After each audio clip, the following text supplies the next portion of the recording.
कार्यक्रम के अध्यक्ष, इस क्षेत्र के सम्मानित नागरिक बाबा बुद्ध सिंह जी,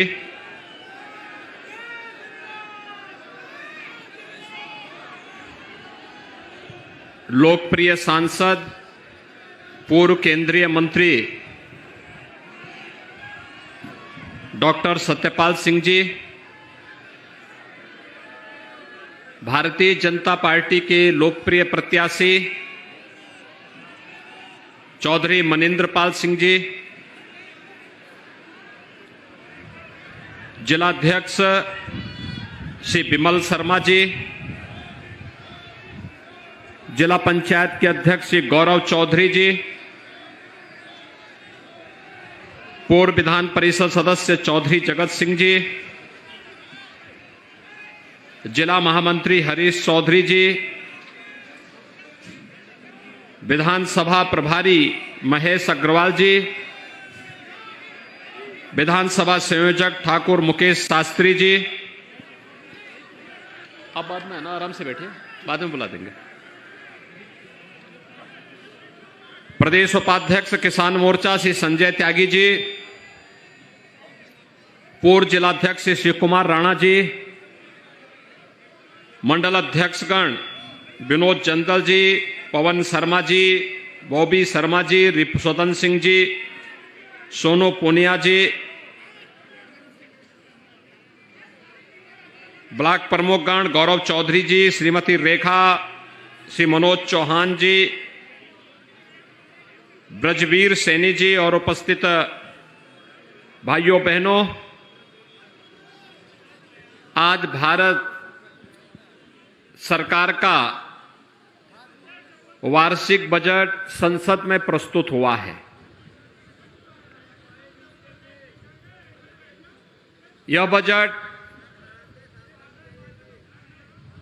भारत के 135 करोड़ लोगों के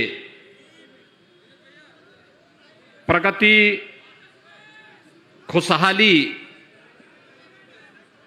और उज्जवल भविष्य की एक विस्तृत रूपरेखा प्रस्तुत करता है।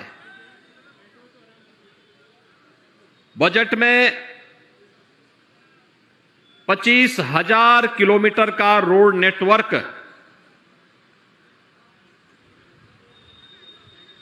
हाईवे, रेलवे, एयरपोर्ट,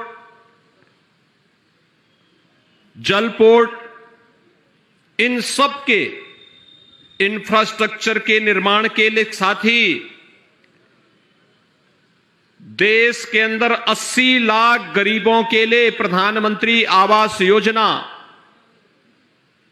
60 लाख नौजवानों के लिए नई नौकरी,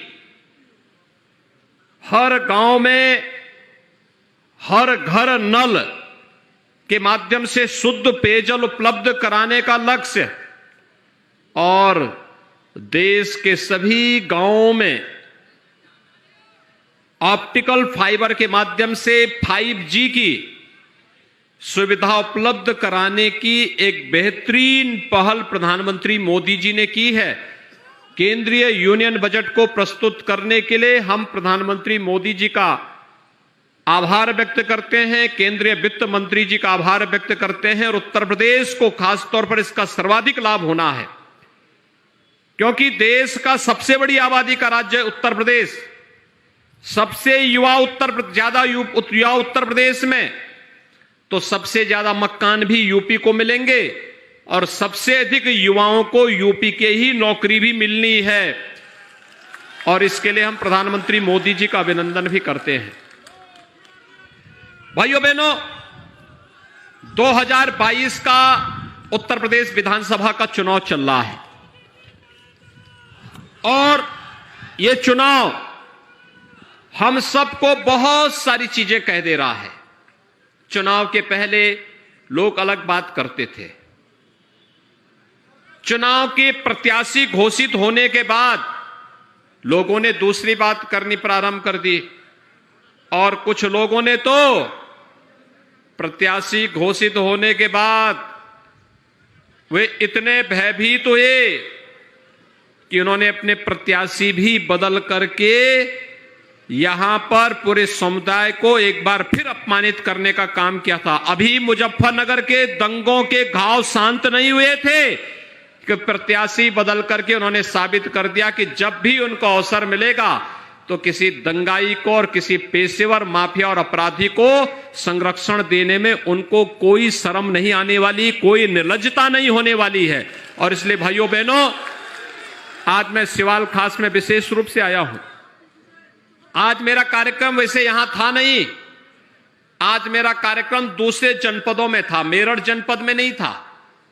और इसीलिए जब मैंने डॉक्टर सत्यपाल सिंह जी से पूछा, मैंने कहा भी सिवाल खास में क्या है, इन्होंने कहा कि हमारे चौधरी तो ठीक हैं, लेकिन एक बार आप आ ही जाते तो अच्छा रहता। क्योंकि पिछली बार याद करिए लोकसभा चुनाव में भी मैं आया था, और भाइयों बहनों लोकसभा चुनाव के दौरान भी मैंने आप सबसे अपील की थी। याद करिए 2019 में जब लोकसभा का चुनाव था, लोकसभा के पहले क्या स्थितियां थी, 2017 के पहले क्या स्थिति थी। 2017 के पहले हर तीसरे दिन एक दंगा होता था, और दंगाइयों का मुंहतोड़ जवाब वही देगा जिसमें दम होगा ना। जब यहां के नौजवान उसका विरोध करते थे तो इन पे झूठे मुकदमे दर्ज कर दिए जाते थे, झूठे मुकदमे दर्ज हो जाते थे। बेटियों की सुरक्षा खतरे में थी, किसान परेशान था, नौजवान को नौकरी नहीं थी, गरीबों को शासन की योजना का लाभ नहीं मिल पा रहा था, किसान आत्महत्या करने के लिए मजबूर था। भाइयों बहनों, 2017 में सरकार बनी तो हमारी सरकार ने पहला फैसला क्या किया, 86 लाख किसानों का 36,000 करोड़ रुपए के कर्ज माफी का कार्यक्रम किया था, और मेरठ जनपद में भी 1 लाख किसानों का कर्ज माफ हुआ था, 1 लाख किसानों का।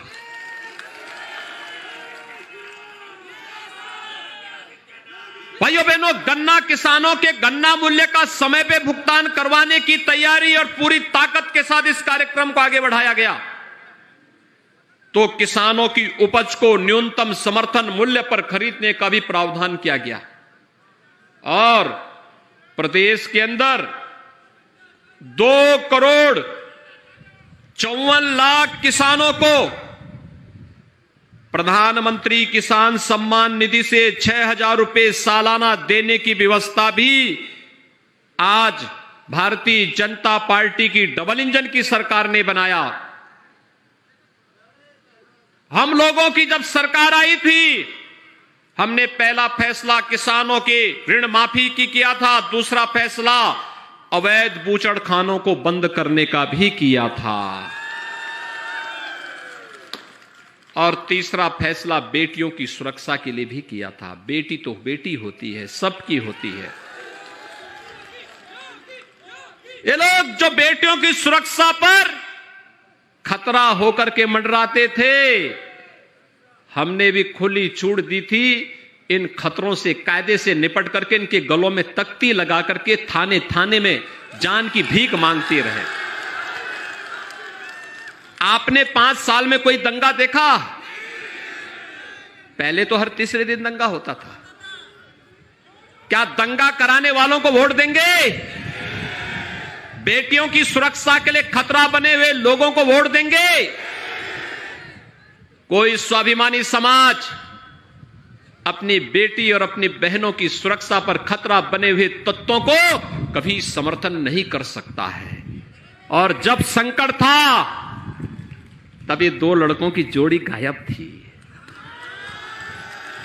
गायब थी। एक लखनऊ से जाटों को पिटवा रहा था, झूठे मुकदमों में उन्हें जेल के अंदर ठूंस रहा था। गौरव और सचिन जैसे 9 युवक मारे जा रहे थे, तो वह व्यक्ति उन दंगाइयों को अपने मुख्यमंत्री आवास पे बुला करके सम्मानित करता था। आज शर्म नहीं आती इन लोगों को आपके पास आकर के फिर से गुहार करने की। और इसलिए भाइयों बहनों, मैं आप सबसे यही कहने के लिए आया हूं जितने दंगाई थे, चुन चुन करके इन लोगों को भी सबक सिखाने का कार्य हुआ है। 5 साल के अंदर हमने कहा अगर हमारे निर्दोष लोगों को तुमने प्रताड़ित किया है, तुम्हें इसकी सजा मिलनी ही चाहिए। और इसलिए भाइयों बहनों, मैं आज आपके बीच आया हूं आपसे कहने के लिए, देखिए, महत्वपूर्ण ये नहीं कौन विधायक बने, कौन सांसद बने, महत्वपूर्ण ये कि समाज की सुरक्षा होनी चाहिए, बेटियों की सुरक्षा की गारंटी मिलनी चाहिए, सुरक्षा सबसे प्राथमिक शर्त होनी चाहिए। और ये सुरक्षा केवल भारतीय जनता पार्टी की डबल इंजन की सरकार दे सकती है। केवल भारतीय जनता पार्टी की डबल इंजन की सरकार दे सकती है। सुरक्षा के लिए तो ये सपा की टोपी ही खतरा है। इनकी जो ये लाल टोपी है ना, इसको रेड अलर्ट प्रधानमंत्री जी ने वैसे ही नहीं कहा, एक खतरा है सुरक्षा के लिए, खतरा है।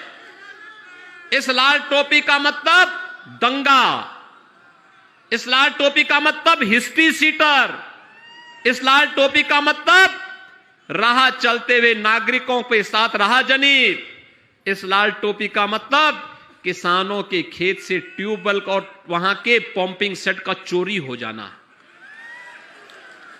यही तो है। और इसीलिए आज गुहार लगा रहे हैं, लाल पोटली लेकर के जा रहे हैं, हम संकल्प पे रहने। अरे तुम्हें संकल्प तो तुम ले ही नहीं सकते, तुम तो सो रहे थे जब दंगों में यहां के लोग मारे जा रहे थे। आखिर सचिन और गौरव की गलती क्या थी भाइयों बहनों? उन्होंने यही तो कहा था कि भाई हमारी बहन के साथ क्यों तुम छेड़खानी करते हो, और किसी भी भाई को बोलना चाहिए। अगर उसने रक्षा सूत्र पहना है तो वह जरूर बोलेगा, और अगर वह व्यक्ति प्रतिकार करता है तो सही प्रतिकार करता है कि भाई देखो हमारी बहन के साथ, राह चलती हुई बेटियों के साथ छेड़खानी मत करो। और भाइयों बहनों, ये लोग सुरक्षा के साथ यही सेंध लगाते थे, और इसीलिए आज हम सब आपसे कहने के लिए आए हैं, अकेले भारतीय जनता पार्टी है जिसने जो कहा सो करके दिखाया है। एक गांवों के विकास के लिए, किसानों के उत्थान के लिए, नौजवानों के रोजगार के लिए, महिलाओं की सुरक्षा के लिए, इंफ्रास्ट्रक्चर डेवलपमेंट के लिए, मोदीनपुर की चीनी मिल के एक्सपेंशन की कार्रवाई हो, या मेरठ दिल्ली 12 लेन का एक्सप्रेसवे, पहले भी बन सकती थी। पिछली सरकार को फुर्सत नहीं थी, 4 घंटे लगते थे यहां से दिल्ली पहुंचने में, आज 40 मिनट में आप दिल्ली पहुंच जाते हैं। अभी तो हम रैपिड रेल दे रहे हैं, रैपिड रेल, किराया भी कम, मेरठ से बैठे और 40 मिनट में दिल्ली। भाइयों बहनों, 30,000 करोड़ रुपए खर्च कर रहे हैं मुझ पे, 30,000 करोड़।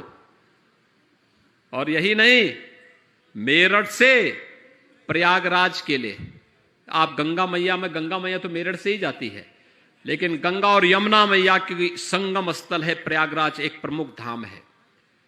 इच्छा हुई सुबह 6 बजे निकले, 12 बजे, मात्र 6 घंटे में प्रयागराज पहुंच जाएंगे। प्रयागराज में संगम में स्नान किया, आज मौनी अमावस्या भी है, और स्नान का याद भी मैं आपको दिला दे रहा हूं।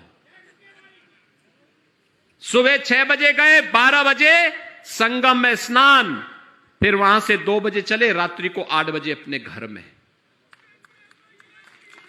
भाइयों बहनों, यह है विकास। पहले पैसा कहां जाता था? पहले पैसा समाजवादी पार्टी के इत्र वाले मित्र के घर में चला जाता था। इत्र वाले मित्र को देखा था ना? इत्र वाला मित्र गरीबों का पैसा, विकास का पैसा, इस पैसे को वहां नहीं लगने देता था, इकट्ठा करता था और आरसीसी की दीवार में कैद करता था। जब मां लक्ष्मी का उस पे श्राप लगा तो फिर हम लोगों को भी आदेश हुआ कि कहां बुलडोजर है? तो भाइयों बहनों, आपने देखा होगा वो आरसीसी की इतनी मोटी मोटी दीवारें थी और बुलडोजर जब उस पे चला, नोट की ढेर की गड्डियां पहाड़ बाहर निकलते हुए दिखाई दे रहे थे। ये गरीब का पैसा था, विकास का पैसा था। पहले कोई मुख्यमंत्री बनता था, अपना बंगला बनाता था। आपने देखा होगा ना, सपा बसपा की सरकार में कोई मुख्यमंत्री बना, अपना बंगला बनाता था, अपने लिए सुविधाएं खरीद करता था। बीजेपी की सरकार बनी, हम लोगों ने कहा कि नहीं भाई, गरीबों का मकान बनाओ। 43 लाख गरीबों को एक एक आवास दे चुके हैं हम लोग। तो 43 लाख गरीबों को, 2,61,00,000 गरीबों के घर में शौचालय दे दिए हैं। और सपा बसपा के लोग तो अंधेरे में रहने के आदी हैं, वो बिजली भी नहीं देते होंगे। क्या आपके यहां उनके समय में बिजली मिलती थी?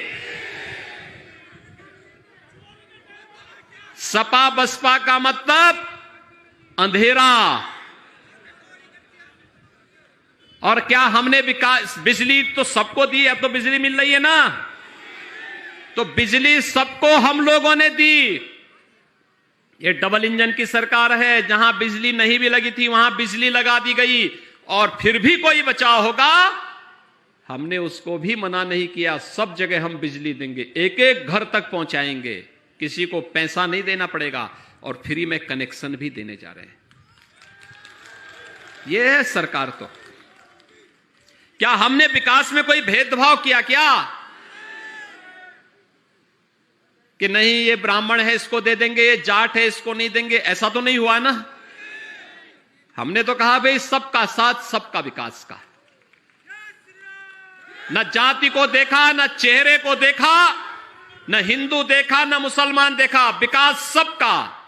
लेकिन तुष्टीकरण नहीं होगा भाई। कावड़ यात्रा कोई रोकेगा तो फिर कायदे से उसका इलाज भी करेंगे। कावड़ यात्रा आपकी हो रही है ना, अब पहली सरकारें रोक लगाती थी। भाइयों बहनों, कैसी सरकार चाहिए? कावड़ यात्रा प्रारंभ करने वाली सरकार चाहिए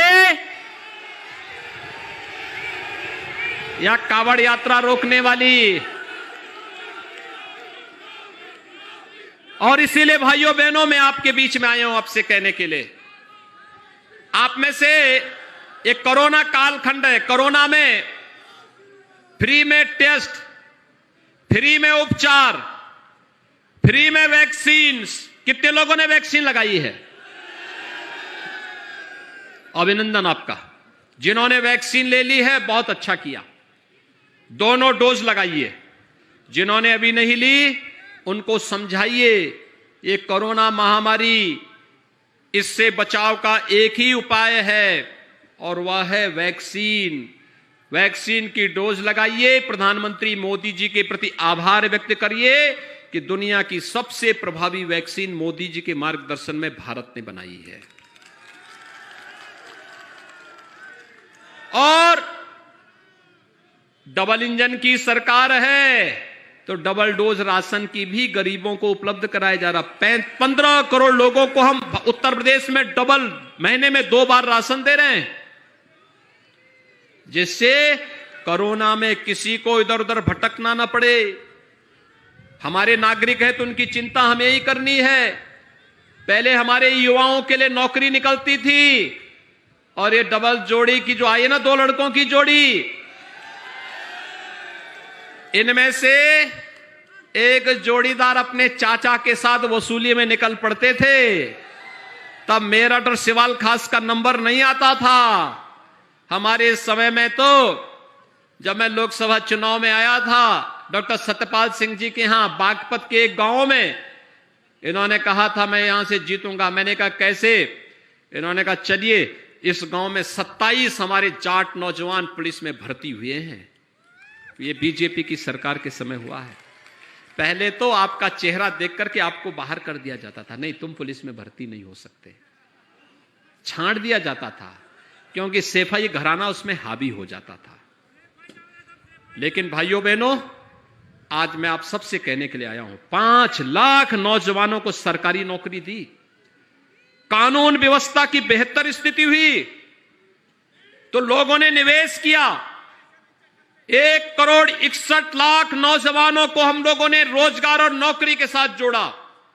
और अब तो उत्तर प्रदेश का नौजवान भी ओलंपिक में मेडल लाएगा, क्योंकि हम लोगों ने मेजर ध्यानचंद जी के नाम पर एक स्पोर्ट्स विश्वविद्यालय भी मेरठ में दे दिया है। ये विकास है। गरीब को राशन भी है, गरीब को विकास भी है। एक तरफ विकास है, दूसरी तरफ माफिया की छाती पर बुलडोजर भी है। और ये वही कर सकता है जिसकी सोच ईमानदार हो और काम दमदार हो। आपको ईमानदार सोच और दमदार काम वाली सरकार चाहिए ना, तो भाजपा देगी। मनिंदर पाल सिंह जी को भारी वोट से जिता करके भेजेंगे। दोनों हाथ उठा करके मेरे सामने संकल्प होकर के बोलो। दोनों हाथ उठा करके बोलेंगे, भारत माता की, भारत माता की, भारत माता की।